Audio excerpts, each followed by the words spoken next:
Okay guys, welcome back. This video will help prepare you for the Anatomy and Physiology 2 lab practical or lab exam on the urinary system and the reproductive system.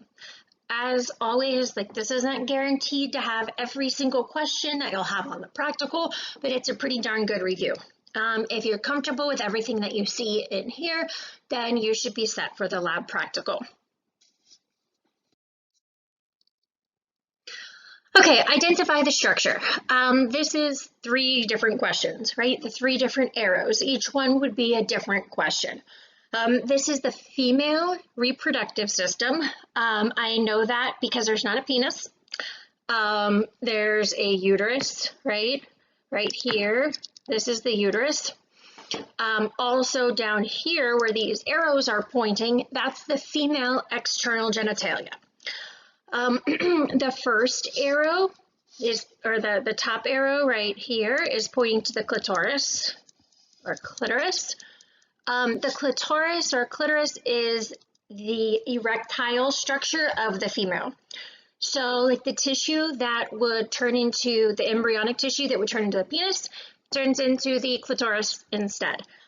So when sexual arousal is occurring, the clitoris does fill with blood. It does have a tiny little erectile tissue present in it, and it does cause sexual stimulation.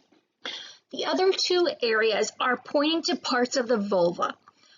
So these pairs of these pairs of skin folds that are outside of the vagina are referred to all together as the vulva. We're only looking at half of the model, right? It's been cut, so we're looking at half of it. If we were looking at the whole thing, we would see 2 outer folds and then 2 smaller inner folds. These are called the labia majora and labia minora. So the outer folds, right? These outer folds of skin out here, which would typically be covered with hair, naturally be covered with hair, those are the labia majora, right? They're larger.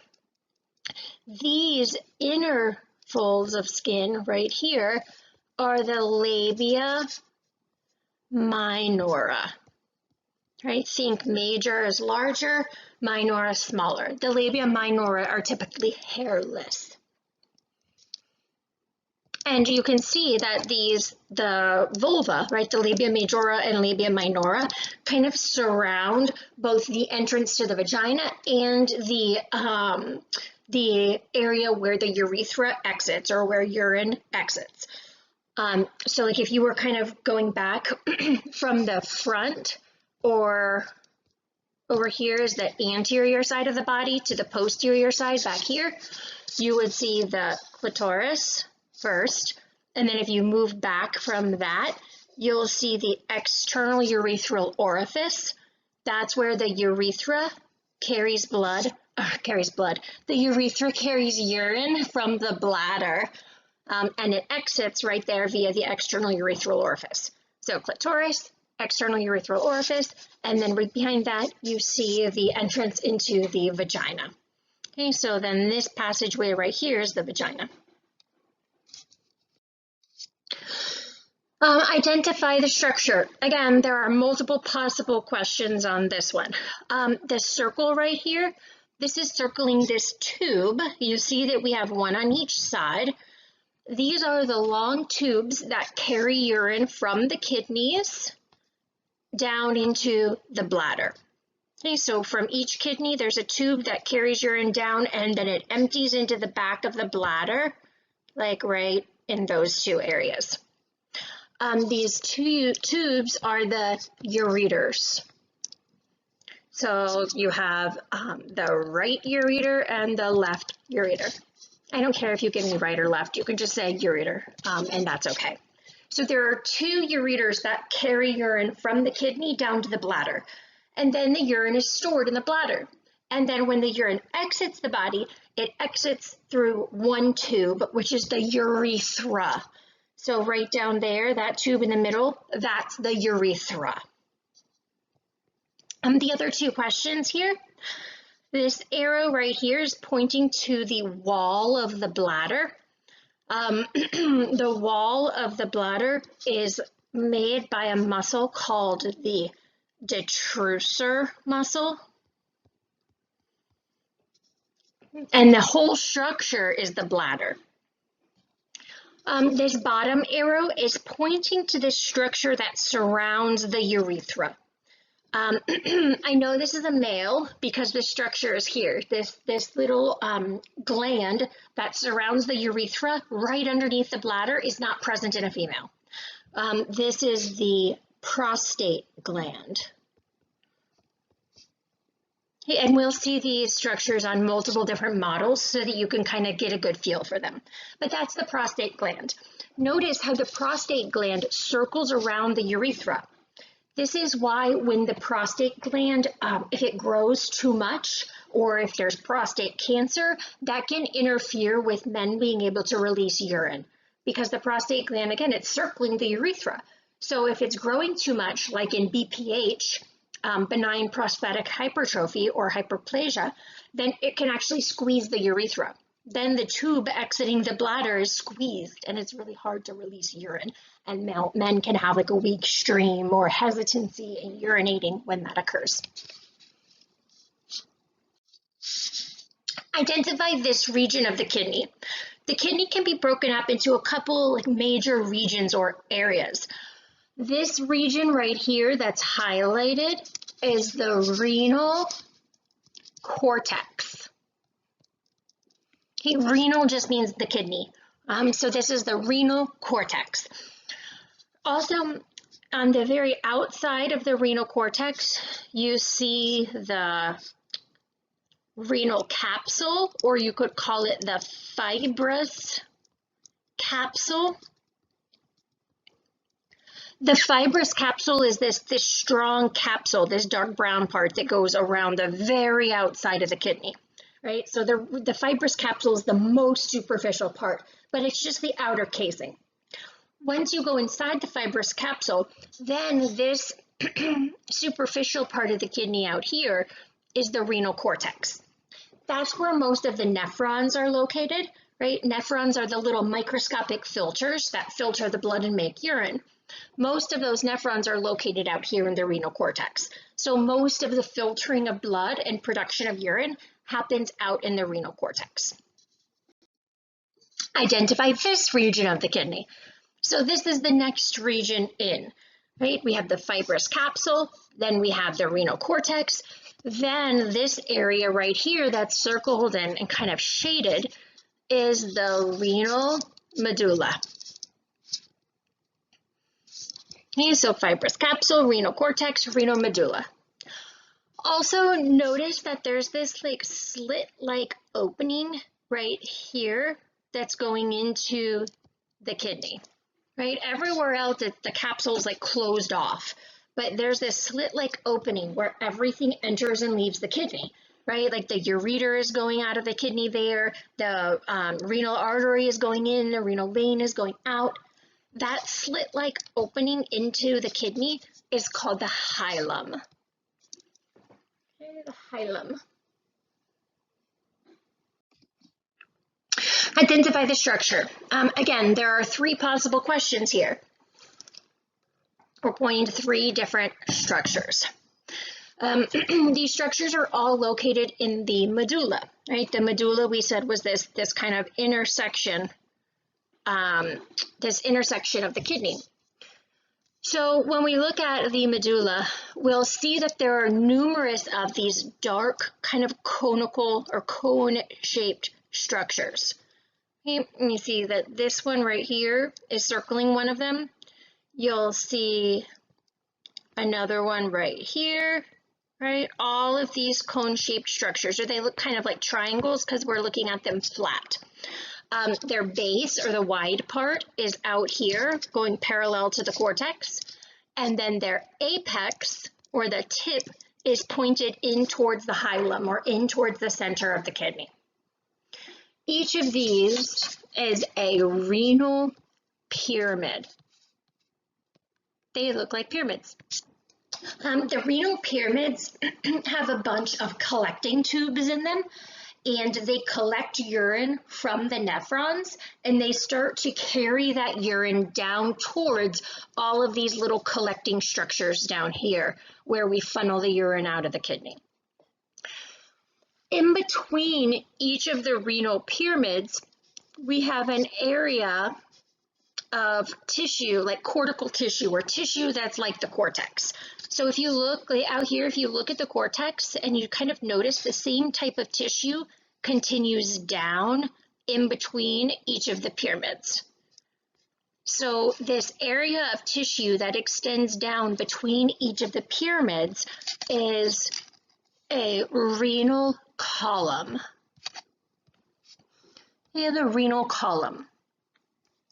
The renal columns are important because they allow the blood vessels to get out to the cortex. Blood is coming in through the renal artery right here, but we need the blood to get out to the cortex. I told you guys that we filter the blood in the nephrons out here at the cortex. So the blood's got to get out there.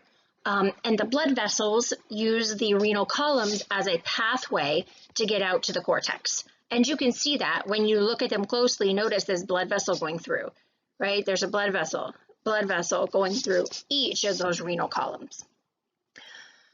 Finally, if you look right here, or let me do it in yellow. If you look right here, this one is pointing to the renal papilla or papilla. At the tip of each of the pyramids, right? The very tip of the pyramid is the renal papilla or papilla. You'll notice in these models, it gets like a little bit lighter. So the pyramid's really red, but then at the tip, you'll notice that it gets lighter, right? Each of those little tips is a renal papilla or renal papilla. Right at that renal papilla, there's a duct called a papillary duct, right? Renal papilla, papillary duct. There's a papillary duct that's gonna empty urine from the renal pyramid into this next structure, this next like funnel-like structure that you see, which we'll talk about coming up in a second. Okay, so we filter the blood and we make urine out in the cortex. Then we have all of these collecting ducts that are coming through the renal pyramid that collect that urine. They all kind of come down and merge to a papillary duct here at the renal papilla. And they dump that urine down into the next structure, which again, we'll talk about. It's called the minor calyx. Speaking of, identify the urine collecting structure. So once we leave the renal pyramid, right, the urine gets dumped through the renal papilla into this next kind of like funnel. From there on out, like we're just trying to funnel the urine out of the kidney. We have all of these little renal pyramids everywhere, right? This is 3D. So we've got all these renal pyramids everywhere, and we need to take urine from all of them and get that urine down into this one single tube that's leaving the kidney. So we've got a bunch of funnels, and the funnels just kind of merge together and get bigger and bigger and bigger and bigger until we can actually leave the kidney. So the smallest of these funnels is called a minor calyx. A minor calyx. At the tip of each and every renal pyramid, there's a minor calyx. Again, it's just like a little cup. You can see like right here in this picture at the bottom, you can see how it's just fibrous tissue, like kind of strong fibrous tissue that just accepts the urine from the renal pyramid, right, from the papillary duct that goes through this papilla. When two or more minor calyces merge, so calyx is when it's just one, so a minor calyx. If we're talking about multiple of them, we say calyces, so minor calyces. When two or more minor calyces merge together, that gives us our next structure, which is a major calyx. So minor is smaller, major is bigger. So again, if you look at the bottom here, you can see how these two minor calyces are merging together and then they give us this larger funnel. And there's actually a third one that's like emptying in from the background right there. That's what little circle showing you. But all of those are emptying into this structure. So like right here, that would be a major calyx. If you look at the things that are already like asked on here, the circles that are already present, this one is a major calyx. So that's a major calyx. This one right there would be a major calyx as well. Finally, the major calyces merge, and the last large funnel that carries urine out of the kidney is right here. Let me do it in yellow so you can see. This right here is this last large funnel that brings urine out. And that is the renal pelvis. Okay, the renal pelvis. Finally, this arrow right here is pointing to the tube. So the renal pelvis is going to funnel the urine out of the kidney and into this little tube. And that tube is one of the ureters. Remember, we looked at the ureters in one of the other pictures. The ureters take the urine from the kidneys and they bring it down into the bladder. So you can see just the very beginning of the ureter right there. So it goes minor calyx, major calyx, renal pelvis, ureter.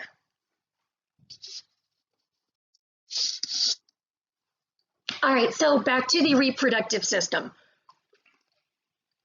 This is obviously showing us the male reproductive system. You can see that because there's a penis, there's the testis, the epididymis, there's a prostate gland, all the male structures are here. So identify the structure. First, down here at the bottom, this bottom arrow is pointing to one of the testes. Testes are referred to the testicles, right? The male glands that produce testosterone and produce sperm. Just one of them is called a testis. At the very back of each of the testes, there's this really tightly coiled tube, and it just runs along the back of the testes. And this is where sperm go to mature. So they're made in the testes, and then they go mature in this next structure, which is called the epididymis.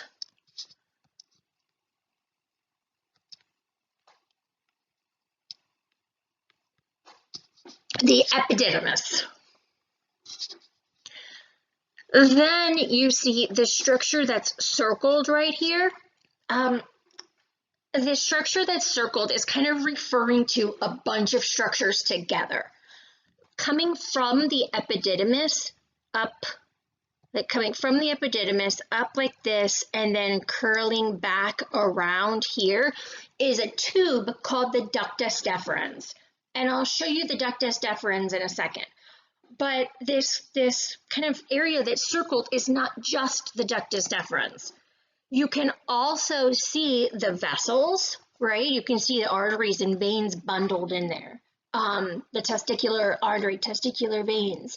You can also see these like layers of muscle that are on the outside here. There's a lot that's all bound together here. And all of this together is called the spermatic cord. The spermatic cord. Because inside this cord, there's a tube where sperm are able to travel up like this and then back to the ejaculatory duct. Okay, so this is the spermatic cord. Also, if I asked you for this area right here, where the spermatic cord passes through the abdominal wall, right? If you look at this, you'll notice like the belly's right here, and the abdominal wall would kind of like come around right here. This cord is passing up through the abdominal wall. The hole right there where it passes through the abdominal wall is called the inguinal canal. So if I had that area highlighted and I asked for the name of that passageway, that would be the inguinal canal. Finally, this last arrow up here is pointing to this kind of large storage chamber right here. And that is the bladder. The bladder. This is the female reproductive system. Identify the organ. There are a few major organs that are circled or highlighted here. This one in the front is the bladder. So notice that the bladder is just underneath the pubic bone, right? So like the pubic bone is right here. Okay, there's just fatty tissue in the front, and right behind that pubic bone is the bladder. And you can see the tube that leaves the bladder is the urethra. And it's important that you understand each of these structures and kind of where they are, because all the time students will confuse the urethra with the vagina with the colon, the urethral orifice with the clitoris. Like all the time these things get confused. So that's why earlier I told you guys like the order of the structures here was the clitoris, the external urethral orifice, and then the vaginal orifice, the entrance into the vagina. Now, if you look at like the tubes or passageways that are leading down, you'll see the urethra is first, then right behind that, where this arrow is, that's pointing to the vagina. And then right behind that, the next tube that you see here in the back, that's the rectum. So notice that the rectum is right on the other side of the vagina. They kind of share a wall. Okay, right here, this wall, this muscular wall separates the rectum, where feces exits, from the vagina. Okay, so this structure up here we said was the bladder. We said that this passageway right here was the vagina.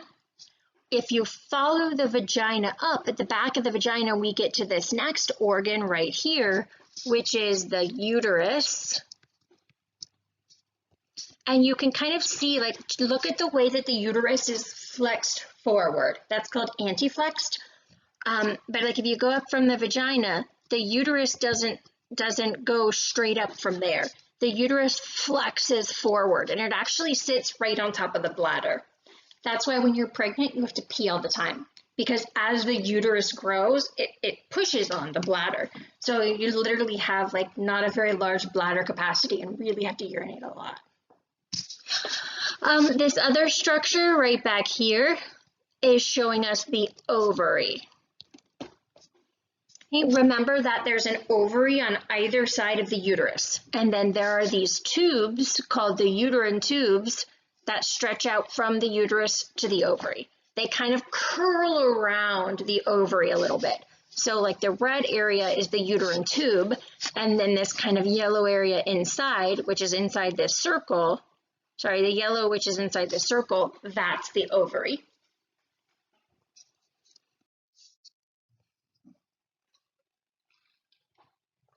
Back to the male reproductive system, we already labeled the bladder in the male, so we know that that structure right there is the bladder. The other questions down here are just asking us for parts of the penis. The glans penis is this head region of the penis, and then the neck connects to the body of the penis. We can't really see it here, but underneath, like once we look inside the pelvis, there's a root.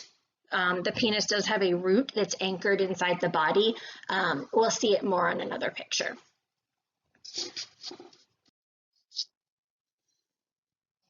Still the male reproductive system. This says identify the gland.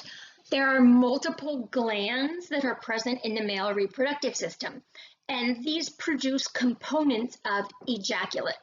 So when the male ejaculates during sexual intercourse, he's ejecting sperm to try and reproduce, But the sperm are microscopic. They're not ejected by themselves. They're ejected suspended in a fluid.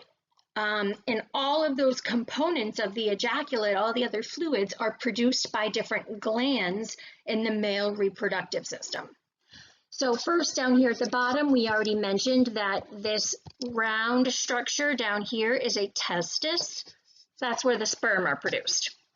Then the sperm travel back around here, and they meet up with secretions that come from these other two glands. This one right here is the seminal gland. The seminal gland. And then this one underneath it, right? It looks kind of like a walnut, and it sits just underneath the bladder. That's the prostate gland. Okay, so the prostate and the seminal gland and the testis.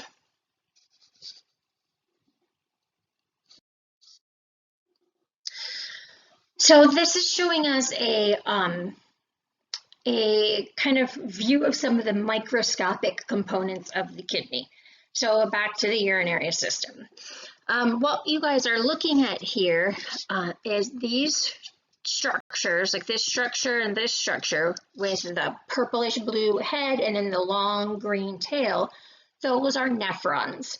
Those are where we filter the blood and produce urine. This question is asking you to identify the red blood vessels. So we're looking at some of the tiny little blood vessels that are present in the kidney.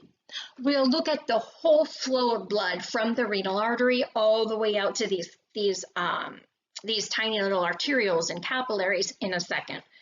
But what this is showing us just some of the smaller little vessels.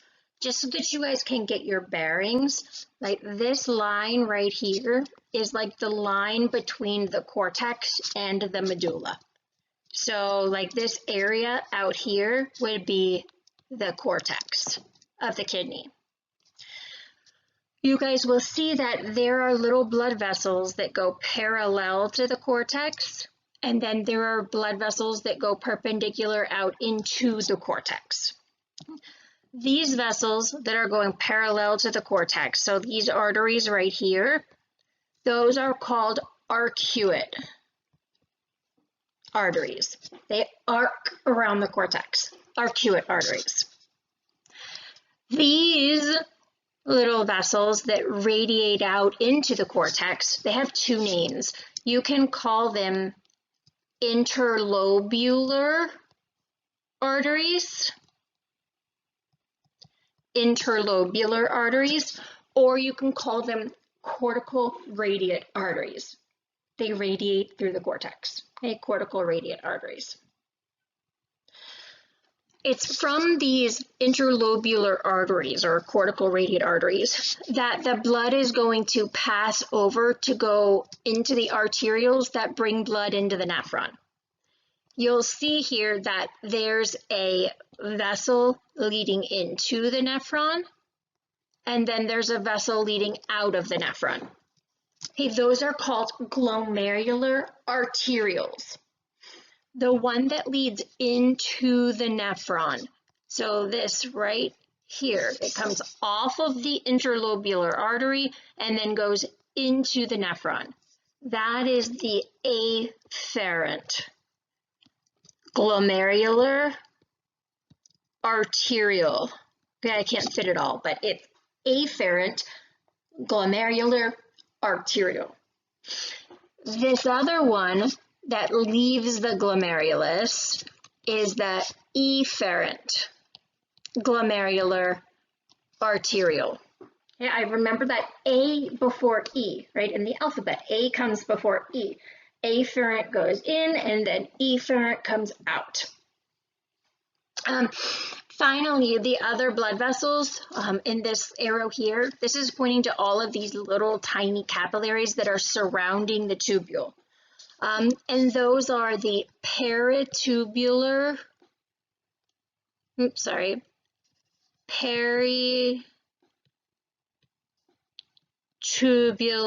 capillaries. They're capillaries that surround the tubule. okay, peritubular capillaries.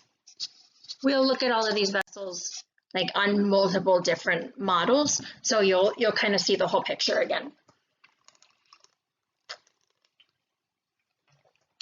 Identify the tube. Okay, there's a lot of tubes shown here. Let's just kind of go in the order that the fluid will go. The blood is going to go into the glomerulus, right? And then we filter things out of the blood. And that fluid and solutes that we filter out of the blood, they then go into this tubule. And the tubule is what's shown in green. And as the fluid flows through the tubule, we reabsorb stuff back out of that fluid, right? All the stuff that we actually want to keep, we reabsorb back out of it. This tubule has multiple different parts, and it's important to know the different parts because different parts have different functions, as we talked about in class. The very first section of tubule, right, that's what you see here in light green, this like really twisted first part of the tubule. That is called the proximal convoluted tubule. Proximal because it's closer to the glomerular head, right? It's the first part, it's proximal. Convoluted means it's all twisted, which it is, and then it's a tubule. You guys will frequently see this called the PCT. I want you to write it out, okay? Don't put PCT, you'll get points taken off. Write proximal convoluted tubule. Then if you just follow the tube, right, you go down the proximal convoluted tubule, and then there's this turn, this really tight little loop. That tight little loop right there is called the nephron loop. It's frequently also called the loop of Henle, Henle, but we're trying to transition into calling it the nephron loop. Now, the nephron loop has two different parts, right? The part that goes down and then the part that comes back up again. So this part that goes down, the first part that you get to, that's the descending limb, right? It descends, it goes down. And then the other part is the ascending limb. It ascends, goes back up. So we had the proximal convoluted tubule, that was this top arrow. Then down here, these two little bottom arrows, we see the nephron loop. Then this dark green curly part at the end, that's another convoluted tubule, but it's the end of the nephron. So it's the distal convoluted tubule, or the DCT. But again, write it out, distal convoluted tubule. Finally, you guys will see if you just kind of follow this, right? Trace the whole thing. You go from the PCT, then descending limb, ascending limb, DCT, and then that dumps into this white tube right here, right? This white tube, and that's what the last arrow is pointing to. This white tube is not part of the nephron. The white tube is called a collecting duct. And the collecting duct accepts urine from a bunch of different nephrons. Right? So each one of these little like stumps that you see will have urine coming in from a different nephron. So it'll be collecting tons and tons of urine, and this collecting duct is going to go through the renal pyramid. Remember these like pyramid shaped things? So it'll carry urine down the renal pyramid, and then at the very bottom here, at the renal papilla, it'll turn into the papillary duct. So it's the collecting duct until the very end, and then it becomes the papillary duct.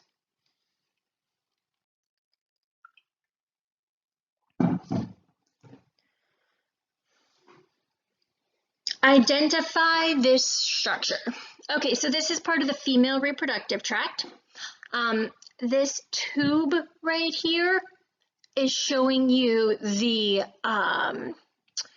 uterine tube. And that's the uterine tube, or we used to call them fallopian tubes. but the tube itself is called the uterine tube. The other area, this circle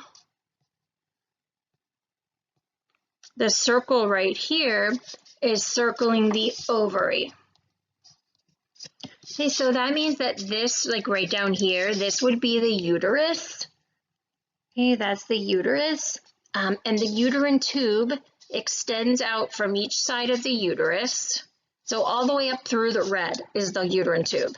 And you can see how the uterine tube goes from the uterus and it kind of comes and wraps around the ovary.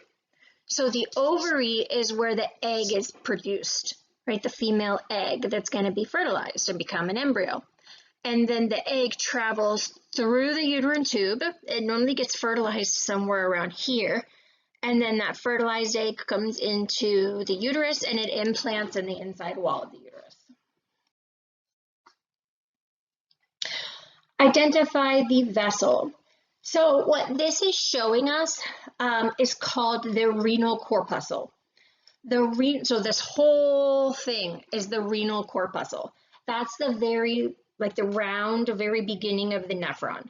So the nephron has like this big rounded head portion, and then it's got the tube, right? The PCT, the nephron loop, and then the DCT.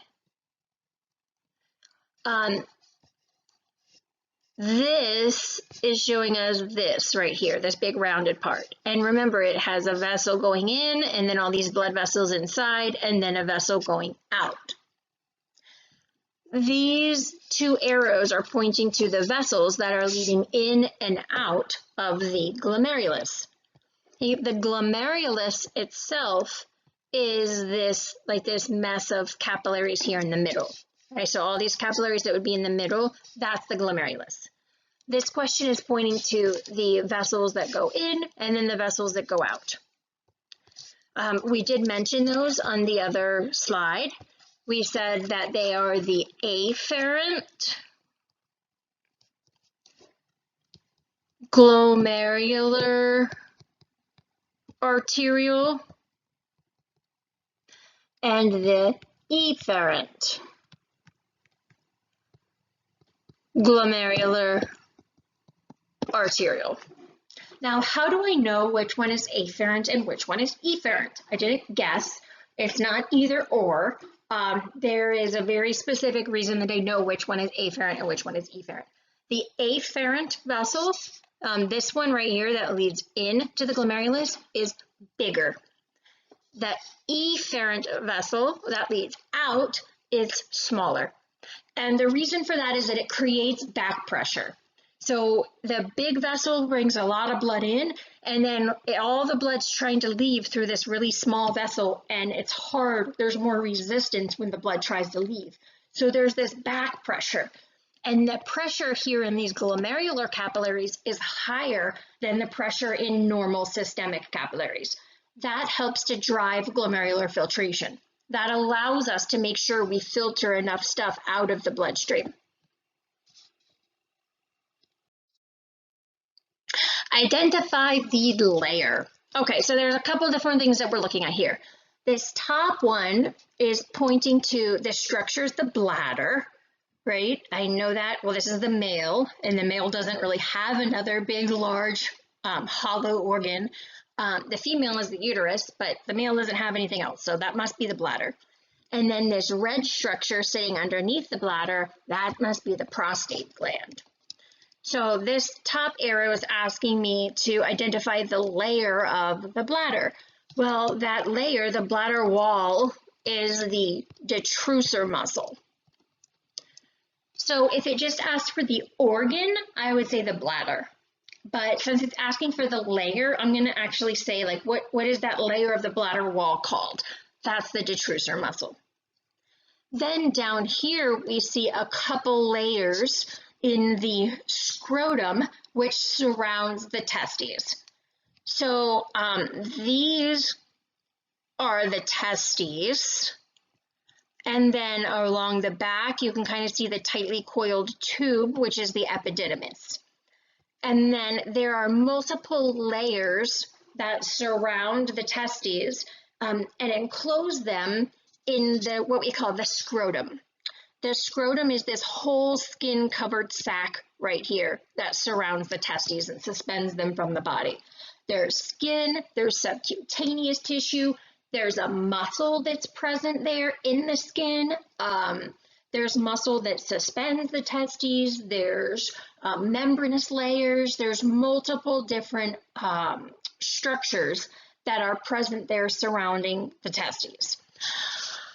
This arrow right here, this top one, is pointing to that really thin little white line that you see surrounding the testes. And that thin little white line is called the tunica vaginalis. The tunica vaginalis. That just lines the inside of the scrotum, and it creates a little cavity for the testes. Outside of that, we see this little kind of tan layer is showing us a muscular layer, and that muscle is called the cremaster muscle. The cremaster muscle is the muscle that's responsible for raising and lowering the testes. And that's the reason that we raise and lower the testes is to try and maintain their body temperature, or to maintain their temperature at just the perfect temperature for sperm production. Notice that the testes are not located, up here inside the pelvis, because they need to be a little bit cooler than the body is for sperm to be produced properly. So that's why they hang from the body. When they get too hot, then this cremaster muscle relaxes, and that allows them to drop down further away, from the body so they can cool off. If they get too cold, this cremaster muscle contracts, and that brings them up closer to the body. The cremaster muscle actually, it looks like it's just a circle around the testes, and that's not accurate. The cremaster muscle actually continues up like this, and it attaches to the abdominal muscles. So there are strands of the abdominal muscles that extend down and around the testes. So you can imagine when those contract, they're pulling upward, and they're going to pull the testes towards the body to warm them up. Identify the opening. So there are multiple openings here. This top arrow is pointing to the opening inside the uterus. Okay, so first off, you kind of need to get your bearings and know what you're looking at, right? I know that I'm looking at the female first off. I know that this kind of hollow organ in the very front is the bladder, and the tube exiting it's the urethra. So the one behind it's not the bladder. That means that this one that sits on top of the bladder is the uterus. And if you extend down from the uterus, the passageway that exits the uterus is the vagina. So that tells me already what this bottom arrow is. This opening, right, that the bottom arrow is pointing to is the vagina. That means that this top arrow is pointing to the opening inside the uterus, and that's called the uterine cavity. Okay, the uterine cavity. Finally, this arrow is pointing to the little opening or passageway that goes from the uterus to the vagina. When we look at the uterus, remember the uterus has multiple parts. It has a fundus, right? This top rounded part's the fundus.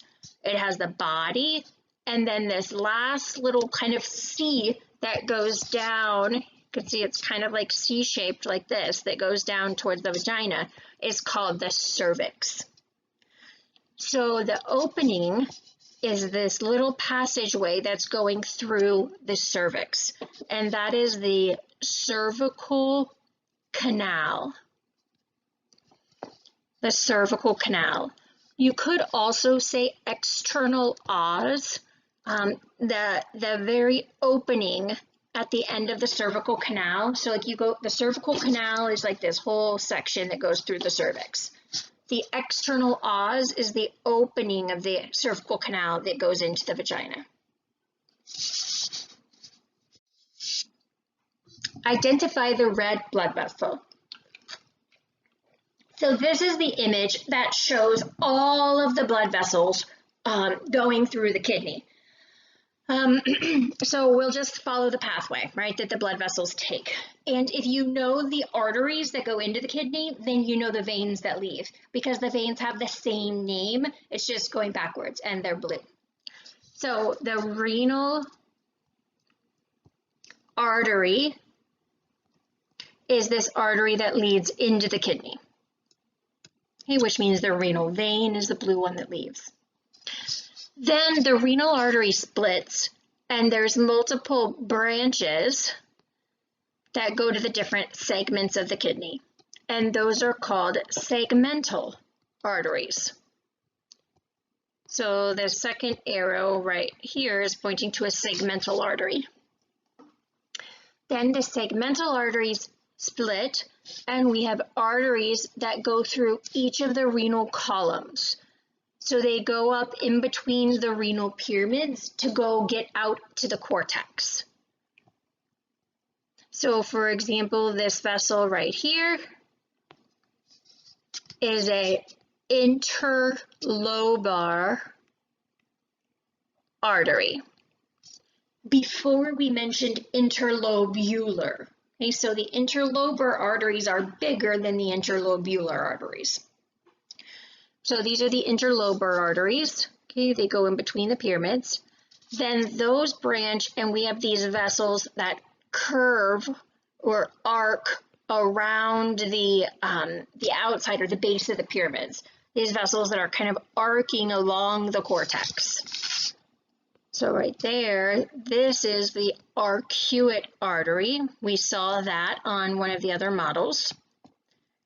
And then coming off of the arcuate arteries, we have the interlobular arteries, or you could say cortical radiate arteries.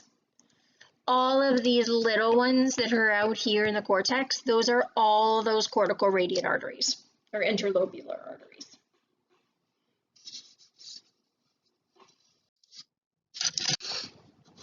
Okay.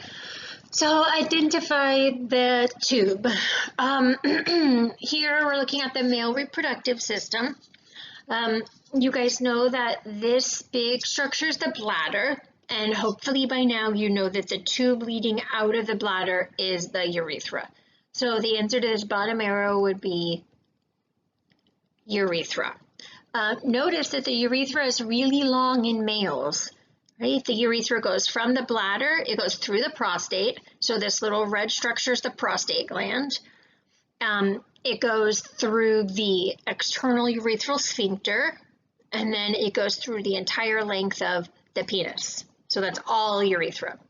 This arrow up here is pointing to this little gland that's going through, or sorry, this little duct or tube that's going through the prostate gland.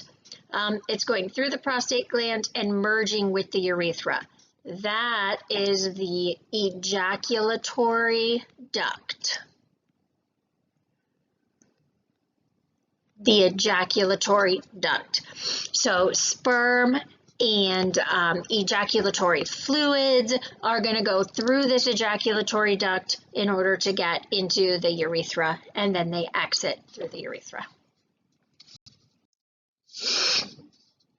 All right, so there's a few things here. This bracket is asking for this whole structure, right? So there's the capsule on the outside, there's the space, and then there's all these vessels on the inside. And that whole structure all together is called the renal corpuscle. Okay, that's C-L-E, the renal corpuscle. Now, if I pointed to just this capsule, okay, that would be the renal capsule or the glomerular capsule. Inside, so this circle right here, right, is asking for this ball of capillaries. And this ball of capillaries is the glomerulus. The glomerulus. Notice that there's all this kind of like yellow stuff, that's on top of the glomerulus. It's only shown on half of this, but it's present actually over all of it. There's this membrane or coating that's over the whole glomerulus, and it's made up of these cells that are called podocytes. So this arrow is pointing to one of the podocytes. So that is a podocyte. Podocytes wrap around the glomerulus, and they form almost a complete layer around the capillaries. These little squiggly lines are showing you the filtration slits, right? Like the little openings. And anything that's going to get filtered out of the blood and into the urine has to be able to fit through those little filtration slits. Identify the tube. We've already identified all of these tubes on another model. This model just doesn't have any colors associated with it.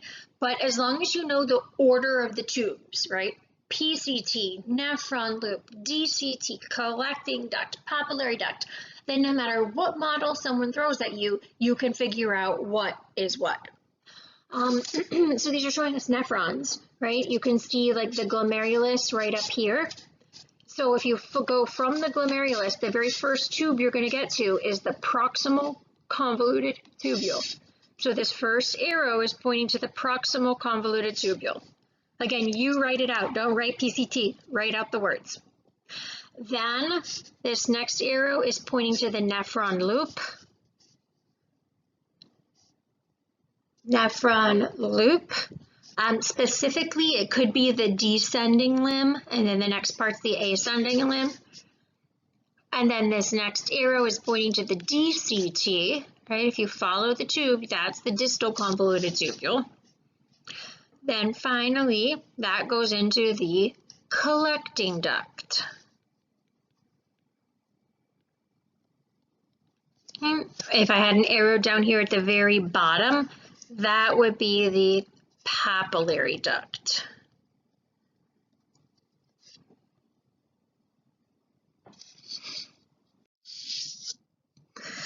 This is showing us the bladder. You see the detrusor muscle, right, that forms the wall of the bladder. You can see the urethra leading out of the bladder. Down here, this arrow is pointing to the prostate gland, which circles the urethra. This circle right here is pointing to this structure called the trigone. The trigone is like that kind of triangle shape there of nice smooth tissue.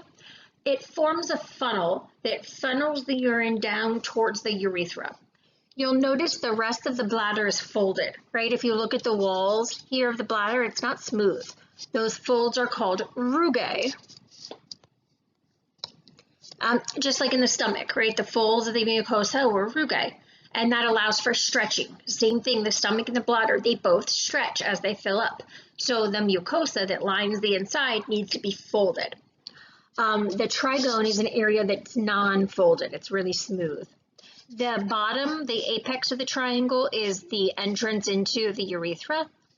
And the top corners of the triangle, you'll see these little holes that are present.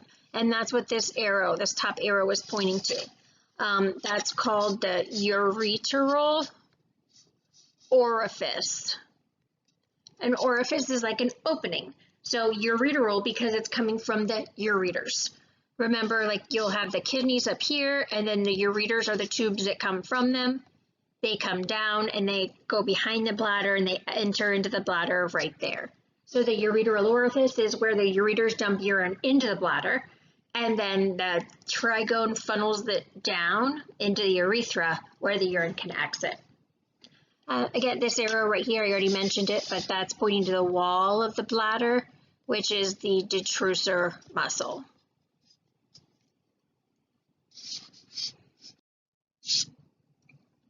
This is the male reproductive system. Earlier, we looked at the spermatic cord. Remember, the spermatic cord was this cord that comes up like this from the back of the testes, or from the epididymis, and it comes up this way. And the cord, we said, had a tube inside it, and then it's got a bunch of blood vessels and lining, muscles, etc. This is showing us just the tube itself. So parts of the spermatic cord have been pulled away so that we can see the full tube. So this arrow is pointing to the tube, this tube right here, which is called the Ductus deferens. The Ductus deferens, or sometimes it's called the vas deferens. Ductus deferens. At the very back of the bladder, right? So you'll see the ductus deferens comes, it curves around to the back of the bladder. At the back of the bladder, it gets bigger. It kind of swells. There's this big widened portion of the tube, and that's what this arrow is pointing to, right here. That is the ampulla. The ampulla.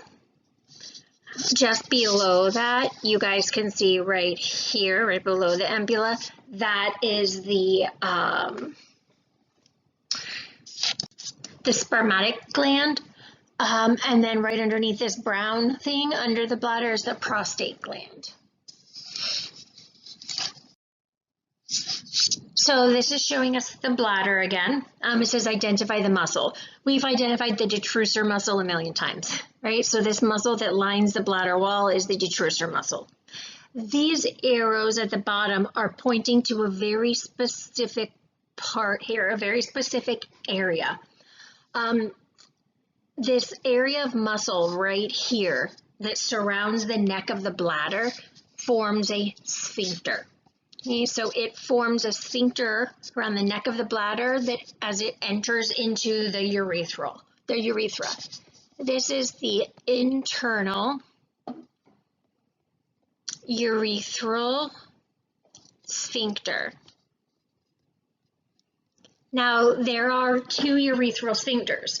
This is the innermost one, the internal urethral sphincter. Again, right like at the entrance to the urethra. This kind of encircling around the neck of the bladder here. If you go down further, where the urethra goes through the pelvic diaphragm or the pelvic floor, the muscles that form the very bottom of your pelvis, there's another urethral sphincter there. That's the external urethral sphincter. This one is smooth muscle. It is not consciously controlled. Identify the tube, and then the larger areas want to know the parts of the tube.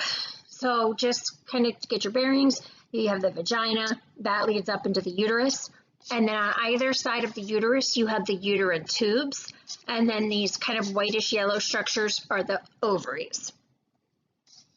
So the tube itself, again, is the uterine tube. And as the uterine tube stretches out from the uterus, right, the very beginning here at the uterus, all the way to the end, which is kind of like funnel shaped going around the ovaries, it has multiple parts. The narrow part where it attaches to the uterus is called the isthmus. The isthmus. The tube continues, and right here at this curve, you see this widened area. That's the ampulla. Sorry, that's really hard to read. Let me. Ampulla. This widened ampulla right here is where fertilization typically occurs. Then this whole funnel at the end, like that whole funnel, is called the infundibulum. The infundibulum. And then finally, at the very end, these little fingers, right, like these little strands that stick out, are called fimbriae. Fimbriae. So fimbriae and infundibulum. You can think of like if the infundibulum is the hand, the fimbriae are the fingers. Okay, so the infundibulum is like this whole structure, and then the fimbriae are just these little fingers at the end, the little red parts. Almost done. Identify the structure. Okay, again, down here, this is showing us the vagina. Okay, you can see the vagina leading up to the uterus. So this whole structure here is the uterus. These arrows can be showing you layers of the uterus. The uterus has 3 layers. The inner layer is the endometrium. This is the layer that builds up throughout the month and then gets shed at menses. When the woman has her period or goes through her menstrual cycle, that shedding is shedding the endometrium. It gets built up really thick and vascular, nice thick mucosa to try and have the egg implant in it, right? So like here you can see that this blastocyte has implanted in the endometrium. But if there's nothing to implant, if there's no fertilized egg to implant, then the whole endometrium gets shed and then the whole thing starts over. The myometrium is the middle layer. That's a thick, strong, muscular layer. That's the layer that contracts when there's uterine contractions during birth. And then the outermost layer is a relatively thin layer called the perimetrium.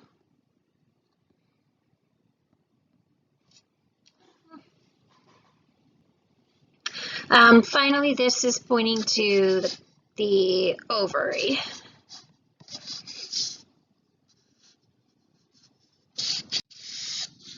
Last one, identify the structure.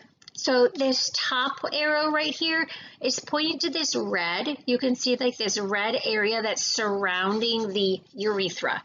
Remember, the urethra is this tube that exits the bladder? Well, right at the beginning of the tube, right up here at the beginning of the tube, that's where we have the internal urethral sphincter. And I told you guys that in the pelvic floor, right, the muscles at the bottom of the pelvis, we have another sphincter. That's what this red is showing you. That is the external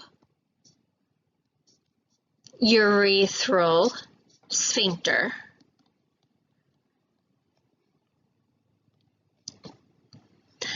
Then you see other parts of the penis.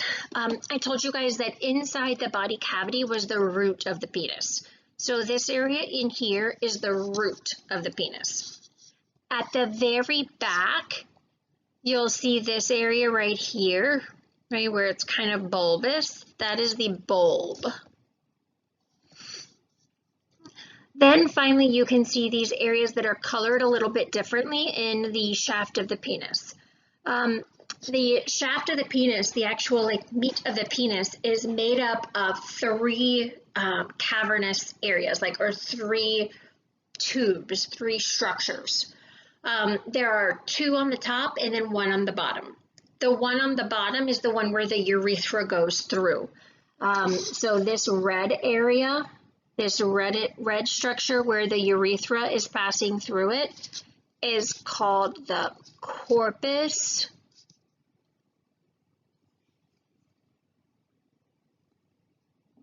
spongiosum.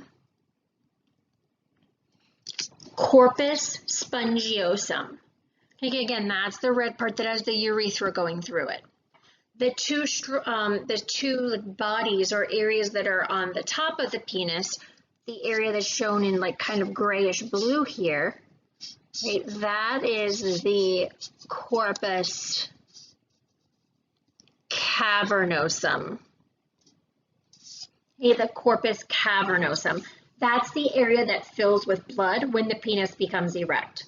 Okay, so when the male is aroused, there's increased blood flow, and the corpus cavernosum or the corpora cavernosa, both of them get engorged with blood, and that elongates the penis, and the penis becomes erect.